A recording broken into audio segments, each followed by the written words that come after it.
Hello, ഇന്ന് മത്തങ്ങ എരിശ്ശേരിയാണ് ഉണ്ടാക്കുന്നത്. അതിനായി ഒരു കഷ്ണം മത്തങ്ങ എടുത്തിട്ടുണ്ട്. അതൊന്ന് തൊലി കളഞ്ഞ് ചെറുതായി അരിഞ്ഞ് നന്നായി കഴുകി ഒരു പാത്രത്തിലേക്ക് ഇട്ടു. 1 കപ്പ് വെള്ളം ഒഴിച്ചിട്ടുണ്ട്. അതിലേക്ക് 1/2 ടീസ്പൂൺ മഞ്ഞൾപ്പൊടി, 3/4 ടീസ്പൂൺ മുളക് പൊടി, 1/2 ടീസ്പൂൺ ഉപ്പും കൂടി ചേർക്കാം. ഇനി എല്ലാം കൂടി ഒന്ന് ഇളക്കി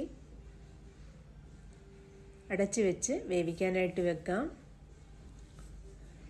ഒരു തവിയെടുത്ത് ഒന്ന് ഇളക്കി അടച്ചു വെക്കാം.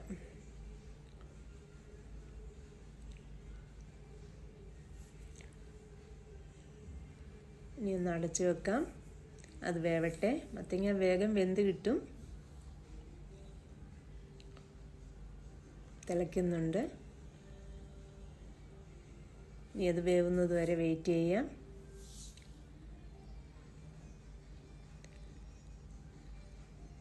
വൻപയറും കൂടി ഇട്ടും എരിശ്ശേരി ഉണ്ടാക്കും. വൻപയറും മത്തങ്ങയും കൂടെ. അപ്പോൾ മത്തങ്ങ വെന്തതിന് ശേഷം വേവിച്ച വൻപയർ ചേർത്താൽ മതിയാവും. ഇന്ന് മത്തങ്ങ മാത്രം ഇട്ടാണ് ഈ എരിശ്ശേരി. ഇനി ഇതിലേക്ക് അരപ്പ് തയ്യാറാക്കാം. നാളികേരം തിരികിയത്, വെളുത്തുള്ളി, ജീരകം എന്നിവ ഒന്ന് അരച്ചെടുക്കാം. മത്തങ്ങ വേവാറായി. ഇനി അതിലേക്ക് ഈ അരപ്പ് അരച്ചത് ചേർത്ത് കൊടുക്കാം. അതൊന്ന് ഇളക്കി അരപ്പ് വേവാനായി ഒന്നുകൂടി അടച്ചു വെക്കാം.